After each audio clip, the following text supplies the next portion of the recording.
ढेंकानाल जिलार कामाख्यानगर सहर सारंगधर स्टाडियम रे उपखंड स्तरीय 77तम साधारणतंत्र दिवस महासमारोह पालन कर अनुष्ठित कार्यक्रम में उपजिलापाल दिनमणि नायक जोगदे निर्धारित समय जातीय पताका उत्तोलन कर उद्बोधन देते। समस्त आदिवासी को मोर अनेक शुभेच्छा अभिनंदन और नमस्कार।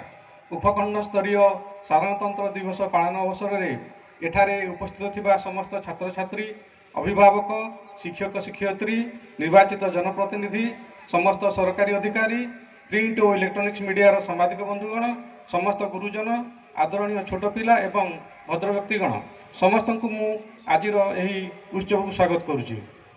बंधुगण आपण मैंने जानती 1947 मसीहा अगस्ट मास 15 तारिख दिन आम देश स्वाधीन होता।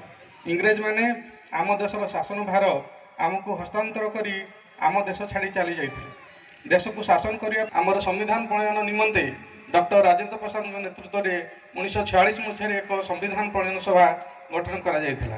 दीर्घ 2 वर्ष 11 मास 18 दिन आलोचना पर्यालोचना पर 1949 मसीहा नवेम्बर 26 तारिख दिन आम देशर संविधान गृहीत होता। परिशेष में 1950 मसीहा जनवरी 26 तारिख दिन यह कार्यकारी होता। यही दिन को मन रखापी आम प्रत्येक वर्ष आज दिन में गणतंत्र दिवस पालन करें। यही शासन आम हाथ में अच्छी आम निजे आम देश को चलाऊँ आम आमपाई आईन बनाऊँ कौन विदेशी शक्ति द्वारा आम परिचालित नहूँ। बंधुगण आम संविधान जी शक्त से नमनीय देशर आवश्यकता अनुसार या संशोधन कर प्रावधान आम संविधान रही से आम देश में स्थिर सरकार संभव हो पारी।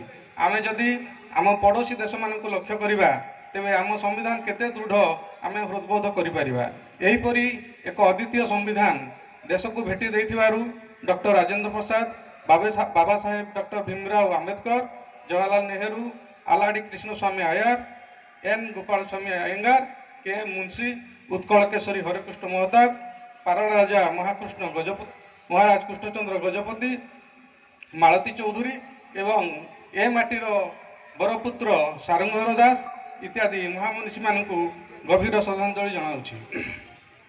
ଏହି ଅବସରରେ ଉପଖଣ୍ଡର ବିଭିନ୍ନ ପ୍ରାନ୍ତର ବିଭିନ୍ନ କ୍ଷେତ୍ରରେ କୃତିତ୍ୱ ହାସଲ କରିଥିବା ବ୍ୟକ୍ତି ବିଶେଷଙ୍କୁ ସମ୍ବୋଧିତ କରାଯାଇଥିଲା।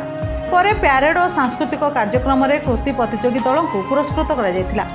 ଏଥିରେ ଏସଡିପିଓ ରଜନୀକାନ୍ତ ସାମଲ, ତହସିଲଦାର ଶୁଭଙ୍କର ମହାନ୍ତି, ସରକାରୀ ଜିଲ୍ଲାପାଳ ସୌମ୍ୟଜିତ ପାଇକରାୟ ପ୍ରମୁଖ ଉପସ୍ଥିତ ଥିଲେ।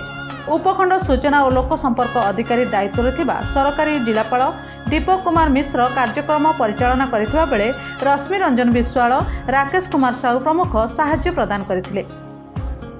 कामाख्यानगररू प्रकाश कुमार पात्रଙ୍କ रिपोर्ट द न्यूज टुडे।